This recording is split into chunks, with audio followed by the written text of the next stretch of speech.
Este acte és una suma d'esforços de la societat civil, de la universitat i també de la Generalitat Valenciana i les seues polítiques de cooperació.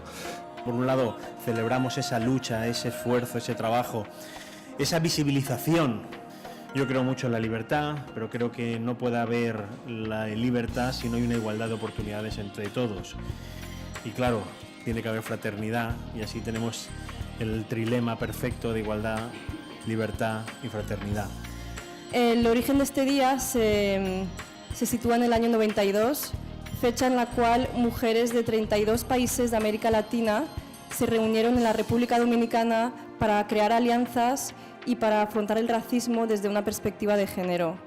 Afrolatinos es en memoria de los millones de africanos esclavizados que llegaron a la fuerza a América Latina, pero también Afrolatinos es una celebración. Feliz Día Internacional de la Mujer Afrodescendiente.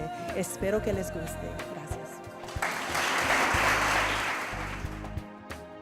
Tenemos que entender que si no somos una sociedad multicultural, si no entendemos que la diferencia nos hace cada vez más grande en un mar como el mar Mediterráneo, que ha sido un mar de culturas, no podemos entender que la realidad del futuro pueda ser una realidad de todos.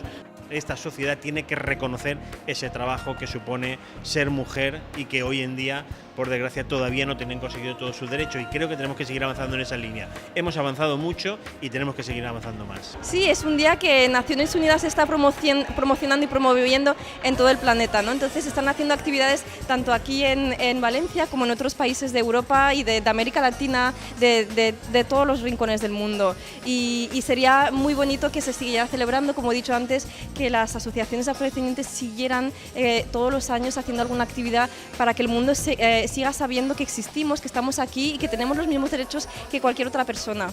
Siento orgullosa que estamos celebrando el Día Internacional de la Mujer Afrodescendiente aquí en Valencia, España, y pienso que es un gran coup. Es algo revolucionario estar tratando temas negras en España. Hay que reescribir muchas cosas en la historia, hay que incluir más, pienso. Que el pasado es muy importante porque no puedes avanzar si no conoces tus orígenes, y uno de los temas del diseño internacional para los afrodescendientes es el reconocimiento, ¿no? Es reconocer nuestra herencia cultural, reconocer nuestra identidad para poder dar esos pasos para el futuro.